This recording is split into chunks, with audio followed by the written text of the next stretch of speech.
في البدء كان الكلمة والكلمة كان عند الله وكان الكلمة الله.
Baru kali ini bisa ngopi di Bethlehem ya, Bah. Selama ini kita tidak punya banyak waktu, banyak kesempatan untuk bisa menikmati malam di Bethlehem.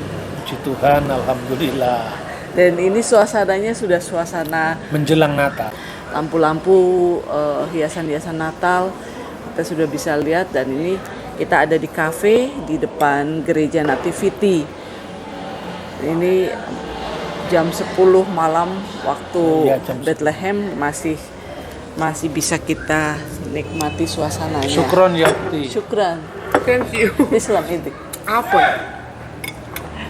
Wah, ini juga manisan khas dari Bethlehem ini, Bah.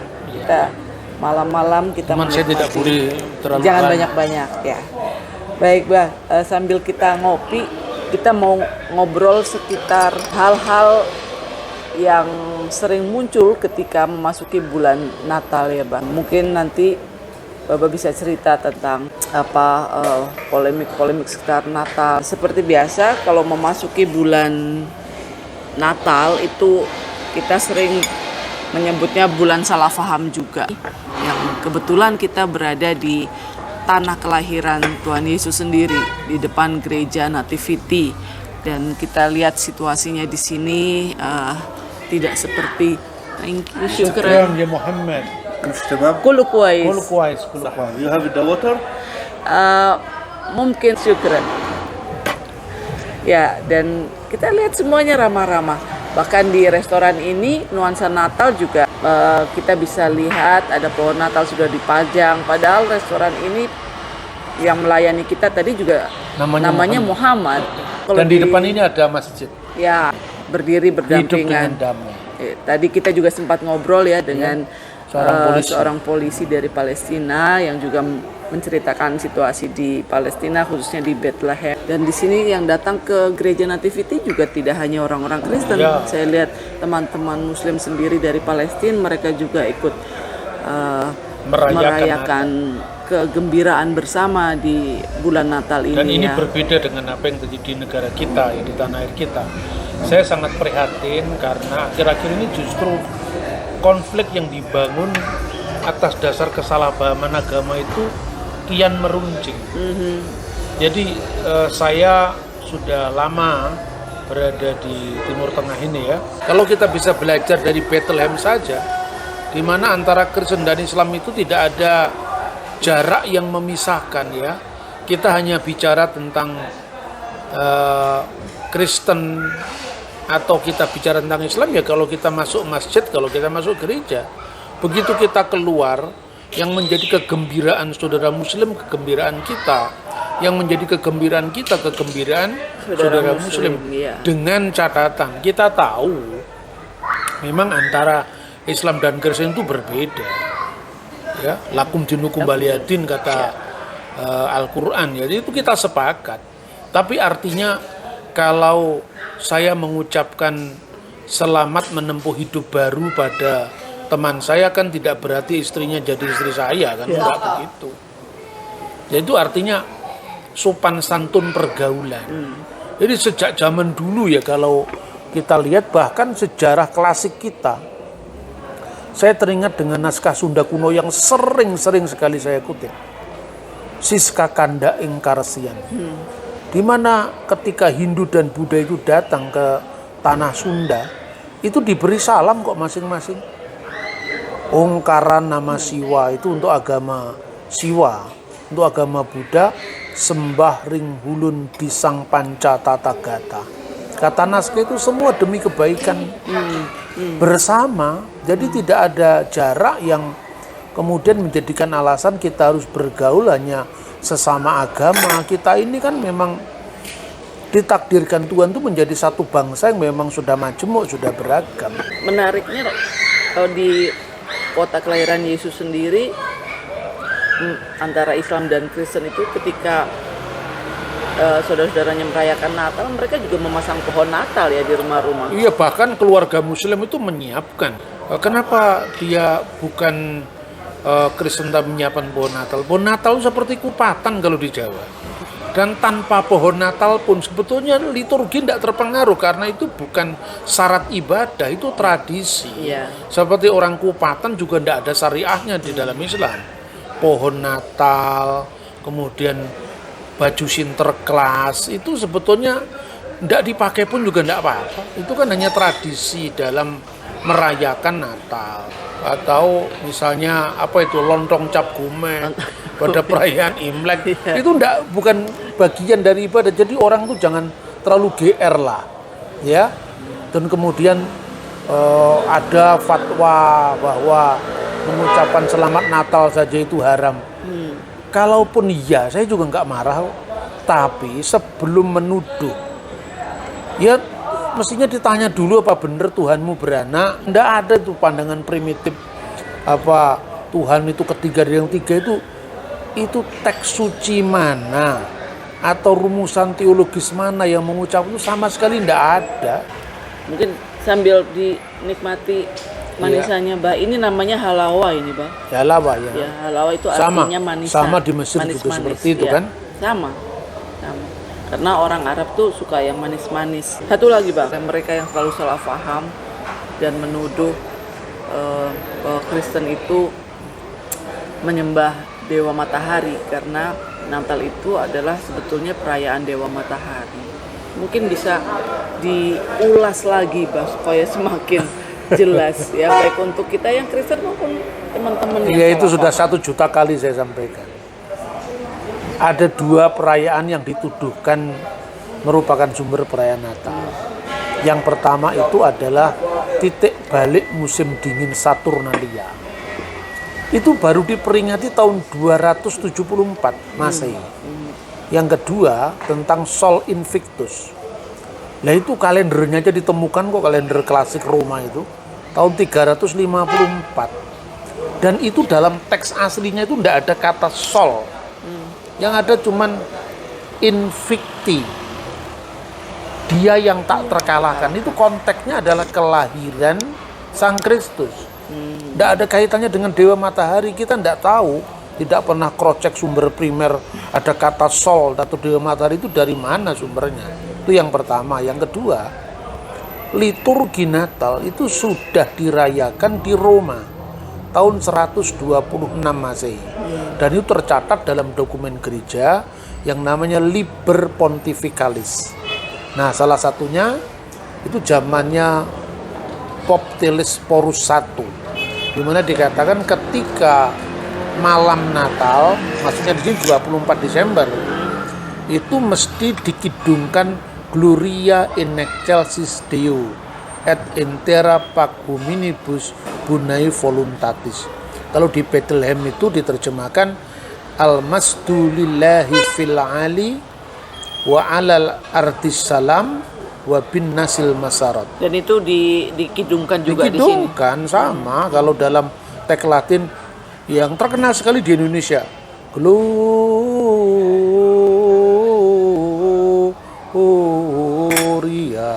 in excelsis Deo.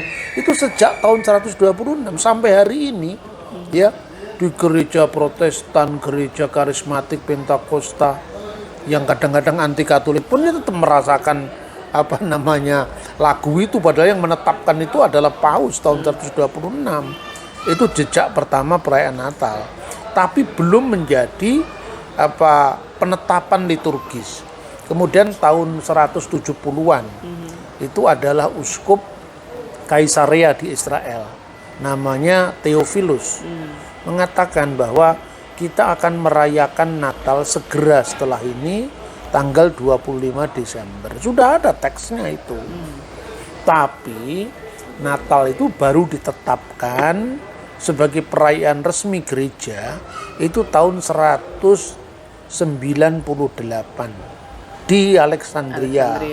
Dalam naskah yang berjudul Koptik Didascalia Apostolorum, dengan kalender Koptik, kalender Koptik dan kalender Ibrani. Karena tahfutu fi ayamil ayat itmilat rabbina, rayakanlah pada hari-hari perayaan yaitu Natal Tuhan kita. Ya kira-kira seperti itu yang dicantumkan sini, tepatnya tanggal 29 bulan Mesir keempat yang bertepatan dengan tanggal 25 bulan Ibrani ke-9. Dan tanggal 25 bulan Ibrani ke-9 itu bulan Kislev. Itu bersamaan dengan perayaan Hanukkah. Hanukkah itu perayaan terang. Makanya ada kesamaan antara Hanukkah, ya, kaki Dian bercabang 9 itu dengan perayaan Natal. Dan itu jauh sebelum kultus Dewa Matahari. Dokumen-dokumennya sangat lengkap dan kita tidak usah sekarang ini tidak usah mendiskusikan tentang bagaimana cara menghitungnya. Nanti pada tanggal 24 Desember saya akan membahas tema ini di Gereja Padang Gembala di Bethlehem juga. Boleh saja orang menilai agama orang lain, boleh saja silakan. Tetapi kalau itu sudah menyangkut tuduhan, di cross check dulu, bener apa enggak tuduhan itu gitu loh. Jangan memelihara kesalahpahaman dan terus bertahan pada paham yang salah. Bahkan mungkin yang dituduh saudaranya itu ya tidak melakukan seperti itu. Misalnya ya contohnya istilah putra Allah. Tidak ada orang Kristen primitif yang percaya bahwa Tuhan itu beranak pinak secara fisik, itu tidak ada. Bahkan di sini ya sebelum zaman Kristen, orang Yahudi itu kalau berdoa, salah satunya ungkapannya Avinu we Malkinu, Bapa kami dan Raja kami. Bapa kami itu ungkapan Yahudi dan Kristen. Maka ungkapan Avinu seba semayim, Bapa kami yang di surga, itu juga menjadi doa Yahudi. Sekalipun lengkapnya doa Bapa kami itu Kristen ya, tapi ungkapan awalnya Bapa kami yang di surga itu doa Yahudi juga. Gitu loh. Jadi bukan berarti itu anak beranak itu enggak. Jadi artinya Kristus itu adalah firman Allah. Bahwa saudara muslim tidak mengakui itu, ya itu urusan lain. Ya memang Islam bukan Kristen, Kristen bukan Islam. Ataupun misalnya Islam mengaku Yesus sebagai nabi, sebagai rasul, sebagai kalimatullah, sekalipun ditafsirkan berbeda dengan maknanya Injil yang mengatakan bahwa fil badi'il kanal kalimah wal kalimatu kana indallah wa kana kalimatullah. Hadza kana fil badi indallah kullu syai'in bihi kana wa bi ghairi syai'un mimma kana lam yakun mimma kan, misalnya. Itu kan menegaskan bahwa pada mulanya, itu artinya pada mulanya itu adalah sebelum adanya ruang dan waktu. Ya, firman itu sudah ada. Nah, firman itu ada bersama Allah, dan firman itu adalah Allah. Dan kenapa firman itu adalah Allah? Karena tidak ada waktu di mana Allah pernah ada tanpa firman-Nya dan juga rohnya. Karena itu Tritunggal itu tidak berbicara tentang tiga yang terpisah, tapi bicara tentang Allah yang satu, ya, yang dalam dirinya itu, dalam wujudnya yang kekal itu ada firman-Nya, ada rohnya. Dan ini yang disebut Tritunggal Maha Kudus. Jadi bagaimana menjelaskan? Nah, bagaimana menjelaskan siapa Allah, bukan berapa Allah. Ya. Jadi Bismillah walibni warahil kudus al ilahu wahid. Bismillah walibni warahil kudus al ilahu wahid. Kenapa disebutkan demi nama Bapa dan Putra dan Roh Kudus? Dengan satu penegasan al ilahul wahid, Allah yang esa. Karena kalau kita membaca dalam teks Injil dalam bahasa aslinya ya, itu tidak disebutkan estu onumata, demi nama-nama, tapi di situ bentuk tunggal. Estu onuma, bismi, Dalam nama demi nama. atau Dalam demi nama yang satu itu ada al-ab wal ibn warahil kudus, makanya ditegaskan al-ilahu wahid. Ya. Gitu loh. Jadi anak di sini bukan beranak maknanya, tapi kiasan untuk firman yang kekal. Sebagaimana orang misalnya mengatakan lahirnya sebuah ide. Mana ibunya ide? Kapan beranaknya? Mana bidannya? Kan hanya pertanyaan seperti itu kan di cross check dulu, bener nggak Kristen ngomong seperti itu gitu. Mainnya kurang jauh. Pikniknya kurang jauh. Nah, terus yang kedua, bicara tentang Tritunggal itu kan bicara tentang metafisika. Jadi pertanyaannya gini, orang mengatakan Tuhan itu satu, Tuhan satu itu penting. Tapi sebelum mengatakan Tuhan itu satu, adanya 1, 2, 3 itu kan karena sudah adanya yang lain. Ya. Nah sekarang saya pernah Seringkali khotbah tentang itu. sering kali enggak, saya itu pernah dulu waktu saya SMP, saya masih SMP kelas 2 atau kelas 3. Saya itu ketemu dengan seorang guru kebatinan. Dia mengatakan, yo saya itu sering denger gitu loh. Ya karena belum umurnya, sadurunge jagat bawiro tanpa winates iku ono, sing ono opo. Nah waktu saya SMP ya bingung, sebelum langit dan bumi segala isinya ada, yang ada apa? Itu ada orang-orang yang sedang ngobrol begitu, saya pura-pura bikinkan kopi atau apa, saya bisa nyuri-nyuri pendengaran, saya masih SMP. Tidak ada apa-apa, karena dia sudah masuk dalam ruang dan waktu. Itu kan diskusi zaman ketika sudah ada langit bumi, ada ruang, ada waktu. Sejati ini ora ono apa-apa kejaba saka sing kono sing ngomong itu tadi. Itu kan sekarang. Nah sekarang zaman sebelum ada ciptaan, sebelum ada manusia, sebelum ada langit bumi, sebelum ada ruang, sebelum ada waktu, sebelum segala abad, yang ada siapa? Satu Tuhan. Jadi ketika Tuhan itu cuma satu, alam belum ada, maka 1, 2, 3 itu tidak ada. 1, 2, 3 itu kan adanya setelah adanya Ada yang lain. lain. Ya, Maka ada aku, setelah ada yang lain ada kamu, gitu. Ada orang ketiga namanya dia, aku, kamu, dia. Lalu itu kalau tunggal ya. menjadi jamak, kami, kalian, mereka. Jadi aku dan kamu itu muncul setelah ada ciptaan. Nah Tritunggal itu bicara tentang eksistensi Tuhan, praciptaan. Ya. Jadi makanya nggak usah kita bingung-bingung mendengar perdebatan antara Islam Kristen, Yahudi Kristen, nggak usah. Iya, Pokoknya kalau orang itu ilmunya mendalam ya nggak akan diombang-ambingkan oleh omongannya orang luar.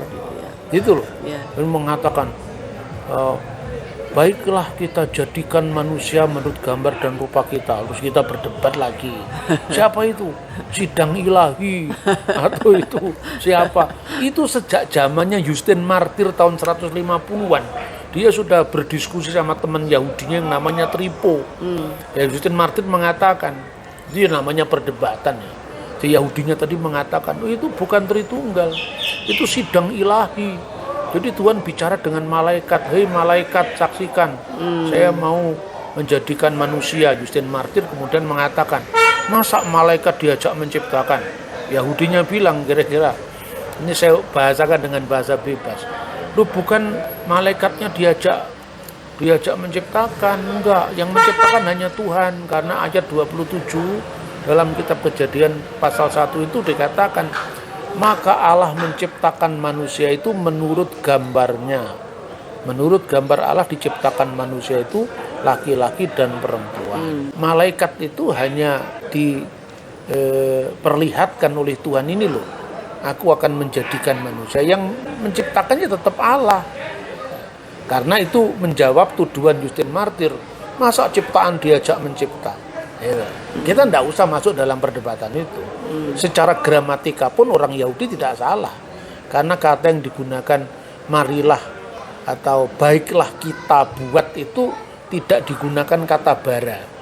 Bara itu artinya menciptakan creatio ex nihilo. Dari tidak ada menjadi ada. Tapi kata asah, naaseh, baiklah kita jadikan. Jadi itu artinya bukan malaikat ikut menjadikan. Tapi kalau bagi saya, kita tarik lebih jauh lagi. Sebelum ada alam, sebelum ada ruang, sebelum ada waktu, sebelum Tuhan menciptakan malaikat. Nah, kan malaikat diciptakan sebelum manusia kan?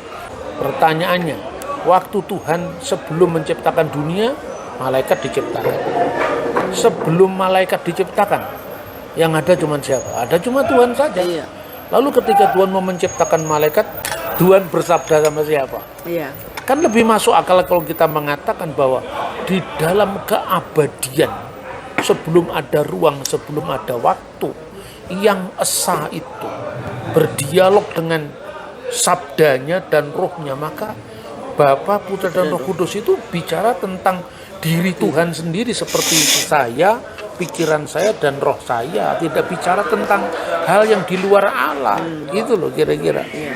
Sambil diminum soalnya mulai dingin ini. Ya. Dengan kita datang ke tanah suci itu kita bisa lebih membuktikan dan lebih memahami secara mendalam tentang iman kita. Dan yang lebih penting daripada itu sebetulnya adalah ini loh. Ya. Suasana ini coba itu anak-anak bermain dari masjid ke gereja dan nggak ada Dan saya lihat batas sama tadi juga sekali. yang foto-foto di bawah pohon Natal, karena memang pohon Natalnya bagus banget, besar dan tinggi.